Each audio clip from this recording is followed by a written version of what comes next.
Selamat datang di Ermo TV.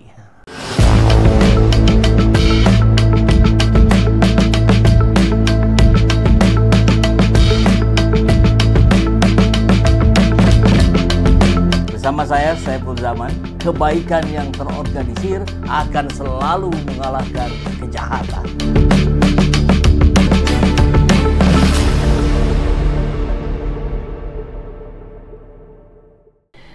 Karena kita tahu bagaimana keras pendiriannya seorang Megawati, tentu akan sulit untuk dipertemukan dengan Jokowi, dan saya kira itu tidak soal. Ya. Yang terpenting, harapan saya Didu mungkin mewakili sebagian besar rakyat kita bahwa Prabowo terlepas dari geng Solo. Lanjut ya, bahwa ternyata ini direspon oleh Rocky Gerung. Rocky Gerung menyatakan siap berdialog dengan Prabowo. Nah, ini kan tanda-tanda positif. Kalau kemarin kita lihat juga Rocky Gerung bersama Jumhur Hidayat dan Syahganda Nainggolan sudah bertemu dengan Sufmi Dasko, Don Dasko. Maka saya kira tidak akan lama lagi ada pertemuan dengan Prabowo Subianto. Kita dukung. Presiden Prabowo berkeinginan untuk berdialog dengan sejumlah tokoh yang dikenal vokal mengkritik masa depan Indonesia, khususnya setelah Kabinet Merah Putih bekerja di bawah kepemimpinannya. Beberapa nama seperti Refli Harun dan Rocky Gerung disebut secara langsung oleh Prabowo sebagai sosok yang ingin diajak berdiskusi terbuka soal arah kebijakan pemerintahannya. Menanggapi undangan tersebut, Rocky memberikan respon positif. Ia menilai ajakan Presiden Prabowo merupakan langkah penting dan strategis yang datang di waktu yang tepat. Undangan Pak Prabowo ini akan menjadi satu event yang urgensinya dapat, konteksnya tersedia, dan intinya ini akan menjadi peristiwa yang penting. Timingnya pas di saat momen diperlukan, ujar Rocky di kanal YouTube miliknya Kamis hari ini. Menurutnya, niat Presiden untuk mendengar pandangan oposisi mencerminkan pemahaman mendalam akan prinsip demokrasi. Ia menyebut bahwa dalam demokrasi, oposisi hadir untuk mencegah potensi otoritarianisme dan membantu pemerintah tetap pada rel yang benar. Yang justru ingin dikenali adalah ini jenis oposisi apa? Oposisi asal ngomong, asal omon-omon, atau oposisi yang substansial? Ini pertanyaan yang retorik dari seorang Rocky Gerung. Ya. Sosok yang akrab dipanggil RG ini memandang undangan Presiden ini sebagai peluang untuk mengevaluasi arah bangsa secara menyeluruh.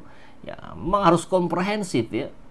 Ini akan menjadi satu titik historis untuk mengevaluasi secara sempurna apakah rezim ini mengarah pada Indonesia gelap atau rezim ini memang sedang berupaya meninggalkan Indonesia gelap dan menjadikan kita masing-masing ini ya menjadi penerangnya. Kan begitu ya. Jika ajakan ini benar-benar terwujud, maka pertemuan antara Presiden Prabowo dan para pengkritiknya bisa menjadi ruang dialog konstruktif yang memperkaya demokrasi Indonesia. Bukan diserang oleh buzzer seperti yang dilakukan di rezimnya Jokowi. Ada orang ngomong dikit, dihantam habis-habisan. Prabowo justru mengajaknya untuk berdiskusi. Saya kira ini hal positif yang harus kita apresiasi ya. Walaupun tentu tetap mengedepankan daya-daya pikir yang tetap kritis. Saya kira itu menjadi catatan penting. Nah, apa yang kemudian didialogkan antara Prabowo dengan Megawati? Tentu kita tahu perbincangannya berjalan antara 1 sampai 1,5 jam. Karena ada satu berita yang mengabarkan 1 jam, ada berita lain juga yang mengabarkan 1,5 jam. Berarti ya anggaplah ambil rata-rata tengahnya begitu ya. 1 jam 15 menit misalkan. Nah, dan itu tertutup, tidak untuk konsumsi publik. Maka kalau tertutup barangkali kita bolehlah mereka-reka begitu yang disampaikan oleh Henry Satrio. Tapi ini ada kemungkinan bahwa Prabowo dan Megawati ini diduga memang juga membahas masalah Jokowi. Ada salah satu isu krusial yang diperbincangkan Prabowo dan Megawati ketika dua tokoh bangsa ini melakukan pertemuan di malam hari dan terkesan mendesak. Analis politik dari Paramadina, Henry Satrio menduga salah satu isu krusial adalah dinamika hubungan antara Megawati dan Jokowi. Kelihatannya dealnya agak lama dipikirkan, terutama soal hubungan Ibu Mega dan Pak Jokowi. Mungkin Ibu Mega bilang, Pak Prabowo, urusan saya dengan Pak Jokowi itu urusan saya. Dan Pak Prabowo setuju soal berapa menteri yang masuk kabinet dan jabatan lain kita lihat nanti. Pria yang akrab di sapa Hensat ini juga memprediksi bahwa pertemuan selanjutnya atau pertemuan lanjutnya termasuk akan ada keterlibatan dari Jokowi dalam dinamika ini. Saya yakin Pak Jokowi sudah tahu, buktinya dia mengomentari ini bagus. Tapi kita harus ingat, ya, gaya Pak Jokowi ini kan sen kiri belok kanan, sen kanan belok kiri. Jadi kalau mengatakan bagus bisa jadi ini bahaya dengan tanda seru 3. Nah, kita lihat juga bahwa di balik pertemuan itu, selain membahas masalah Jokowi, sangat mungkin juga membahas deal-deal untuk reshuffle. Ya, masih dari Hensat yang menduga bahwa ini bukan sekedar silaturahim biasa, tapi membahas sejumlah kesepakatan strategis. Kalau mereka-reka bolehlah katanya ya. Deal ya reshuffle, sangat mungkin kader PDIP akan masuk ke kabinetnya Pak Prabowo. Dan ini mungkin akan kita lihat di tanggal 20 April nanti, karena 20 April itu adalah tepat pemerintahan Pak Prabowo berusia 6 bulan. Dan kita pernah mendengar bahwa Pak Prabowo akan melakukan langkah-langkah strategis di 6 bulan pertamanya. Jadi akan sangat kita tunggu itu. Dan menurutnya masuknya PDIP ke dalam pemerintahan bisa menjadi angin segar untuk stabilitas politik dan kerja-kerja eksekutif. Meski di sisi lain ini menjadi tantangan tersendiri bagi demokrasi di saat semua partai merapat ke pemerintahan. Kalau menurut saya bagus buat pemerintah, tapi buat demokrasi ya ini challenge bagus. Jadi selalu sudut pandangnya optimis nih Hensat. Kalau semuanya masuk kan masyarakat sipil harus benar-benar mengandalkan DPR bila ingin mengkritisi pemerintah. Founder lembaga survei Kedai Kopi ini menekankan pentingnya fungsi DPR dalam menyerap dan menyuarakan aspirasi publik sebagai penyeimbang kekuasaan. Kan DPR ada fungsi menerima aspirasi. Nah itu yang kita andalkan. Tegas Henry.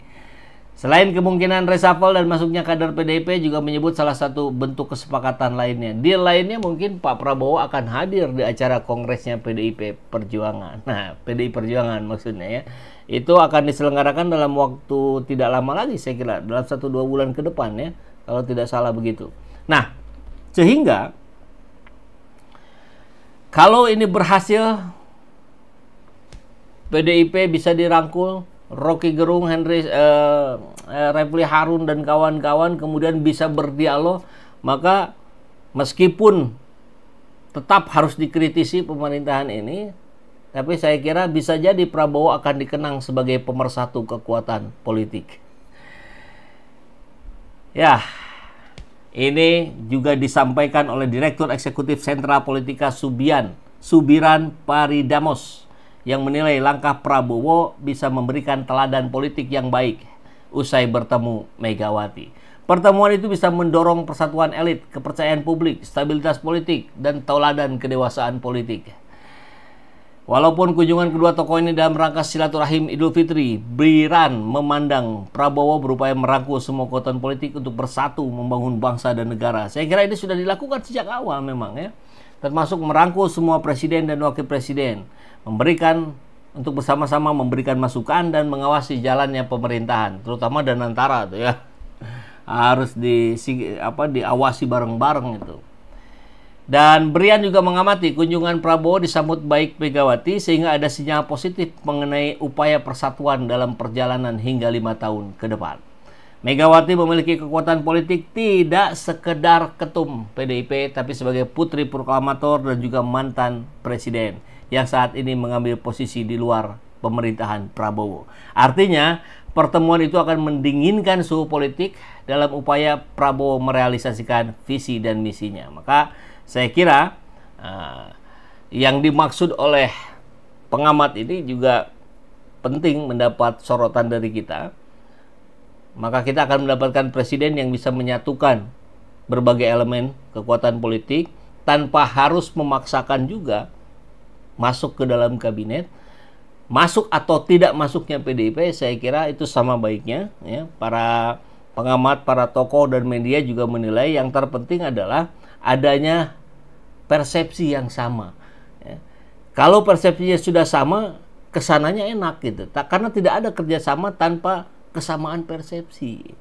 Jadi fungsi oposisi nanti akan mengawasi. Kalau PDIP memilih untuk oposisi, maka para tokoh-tokoh kritis akan membersamai PDIP. Dan sebaliknya, kalau PDIP masuk, maka kita akan juga perkuat bagaimana peran DPR. Bagaimana cara menguatkannya? Kita ingetin terus aja di media sosial, ya, oleh media-media dan oleh seluruh netizen Indonesia.